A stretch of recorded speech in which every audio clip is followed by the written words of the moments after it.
Hello বন্ধুরা, আমি সুস্মিতা। নতুন আরও একটা ব্লগ ভিডিওতে সবাইকে স্বাগত জানাই। নতুন আরও একটা দিন তোমাদের সাথে শুরু করলাম। কে কোথা থেকে ভিডিওটা দেখছো এবং কেমন আছো অবশ্যই কিন্তু কমেন্ট করে জানিও। তো আজকের দিনটা শুরু হলো একটু অন্য জায়গা থেকে। একটু অন্য জায়গা মানে হচ্ছে আমার নিজের বাপের বাড়ি থেকে আর কি। কারণ আগের দিন রাতে একটু দরকার হয়েছিল, তাই আমি এসেছিলাম, মা নেই।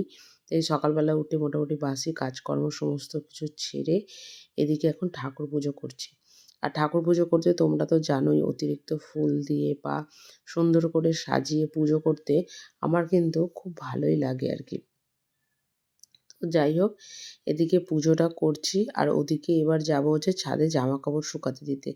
কারণ মা সকালবেলা মোটামুটি চলে এলে আমি আবার ও বাড়ি ফিরে যাব। কারণ এসে থেকে তো আমি ও বাড়িতেই আছি। আর সেই কারণের জন্য এ বাড়ি ও বাড়ি যাতায়াতটা করছি। যখন যেখানে থাকি তখন সেখানেই আর কি বেশ কয়েকদিনের জন্য থেকেই যাই। তো ওই যে সকালবেলা যে সমস্ত বাসি জামাকাপড়গুলো ছাড়া আর ধোয়া হয় আর কি, তো সেগুলোই আর কি এখানে ধুয়ে নিচ্ছি। আর সবথেকে বড় জিনিস একটা, আমাদের জীবনে কখন যে কোন এমার্জেন্সি আর কখন যে বা কোন জিনিসটা এখন ঘটে যায় তো সত্যি আমরা জানি না। তবে তোমাদের সাথে একটা অভিজ্ঞতা শেয়ার করছি। আমরা হচ্ছি মানে ভবিষ্যৎ সম্পর্কে অনেক কিছুই প্ল্যান প্রোগ্রাম করে রাখি আর কি। সেটা আমিও করেছি অনেককালে। কিন্তু এই বিগত ২-৩ বছর আর কি আ বিয়ের পরের কর মানে বিয়ের পরের কথা বলছি। হঠাৎ করেই কখন যে মানুষের জীবনে আজ ভালো তো কাল খারাপ কি হয়ে যায় সত্যিই কিন্তু কেউ বলতে পারে না। কে, কে আমার সাথে একমত অবশ্যই কিন্তু কমেন্ট করে জানিও আর কি।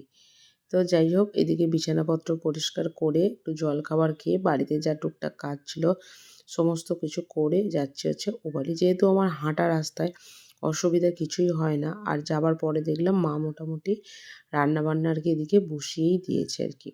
কারণ আজকে সকালবেলা হবে হচ্ছে দুপুরবেলার খাবার-দাবার আলু ভাজা, লাউ পালং শাক আর তার সাথে হবে হচ্ছে মাংস, সমস্ত কিছু সবজি-টবজি দিয়ে। আর সত্যি কথা বলতে শাক তো ওখানে আমরা সেইভাবে খেতে পাই না। বিশেষ করে লাউ শাক, কুমড়ো শাক যতদিন আমরা গন্ডিয়াতে ছিলাম ভীষণ ভালো লাগে আমার খেতে। তাই মা আজকে অপশানে দিয়েছিল যে পেঁয়াজকলি আলু ভাজা বা চচ্চড়ি খাবে না শাক খাবে। তো আমি তো ১ম এ শাকটাকেই আর কি বেছে নিয়েছি।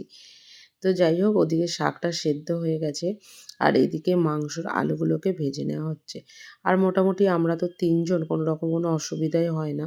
দুবেলা হয়েই যায় আর কি। আর বাবা যেহেতু আমার শ্বশুরমশাই একটু হালকা পাতলাই খায় আর কি। তো ওনার জন্য আলাদা করে মা বলেছিল যে চিকেনের ঝোল করবে। আমি বললাম সেটার আর দরকার নেই। আমার সত্যি কথা বলতে সবজি খেতে কোনো রকম কোনো অসুবিধা হয়ই না। তো সেই কারণের জন্য এখানে গাজর, ক্যাপসিকাম, বিনস সমস্ত কিছুকে একসাথে দিয়েই আর কি ভাজা হচ্ছে। তো যাই হোক, এদিকে মাংসর সবজিগুলো ভাজা হয়ে গেছে। শাকের সবজিগুলো এখানে ভাজা হচ্ছে। সিম, মূলো, আলু, গাজর, তারপরে হচ্ছে এখানে বিনস সমস্ত কিছু, তারপরে বেগুন সমস্ত কিছু সবজিগুলোকে এখানে ভেজে নেওয়া হচ্ছে। কারণ শাকটা তো আগে থেকে সেদ্ধ করা হয়ে গেছে। হবে হচ্ছে লাউ পালং শাক। আর এই পালং শাকটা কিন্তু হচ্ছে আমাদের গাছের। আমাদের ছাদে আগের দিনকে তোমাদের মিনি ব্লগ বলো বা যেকোনো ব্লগেই আর কি দেখিয়েছিলাম। প্রচুর কিন্তু পালং শাক হয়ে আছে এরকম ছোট, ছোট। তো সেটাই আর কি এদিকে রান্নাবান্না আর কি হচ্ছে। তো মোটামুটি এই যে শাক আমার রেডি। আর এদিকে ওই মা যেভাবে দেয় আর কি একটুখানি আম সর্ষে বাটা। তো ছাঁকনি করে দিলেই হতো, কিন্তু হাতের সামনে ছাঁকনিটা দেখতে পাইনি। তাই আমি ওইভাবেই আর কি দিয়ে দিলাম। তো যাই হোক, শাক মোটামুটি আমার রেডি। আর এদিকে মা লাস্টে করছিল হচ্ছে মাংসটা।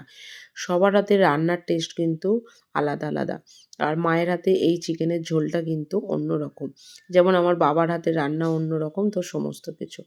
তো যাই হোক, এদিকে এই যে সবার শেষে আর কি সবজিগুলো দেবে। তবে এখানেও একটা জিনিস শিখলাম, আমি যখন রান্নাবান্না করি আর কি, তখন সবার আগে সবজিগুলোকে দিয়ে দিই। তাতে কী হয়, সবজিগুলো না একদম গলে যায়।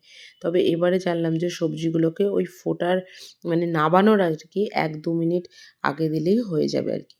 তো যাই হোক, এই যে এদিকে খাবারের জোগাড় করছি আর কি। মা আর আমি এখানে বসবো আর বাবা ঘরে বসে পড়েছেন।